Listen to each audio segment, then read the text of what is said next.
Hi guys! Okay, so now that you have your devices open, you're going to log into your BCPS1. After you've logged into your BCPS1, you're going to click on Instructional Tools. From there, you're going to click on the black logo that says Classflow.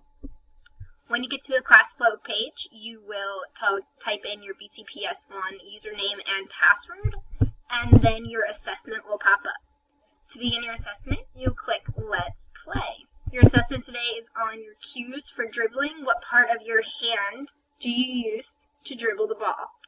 You have two options. Your options are finger pads or your palm. You're going to use your finger to draw a line to match either finger pads or palm. Once you're done, you will click the green check mark to show that you have finished your assessment, and I will instantly get your score. That is how you use Classflow for this assessment.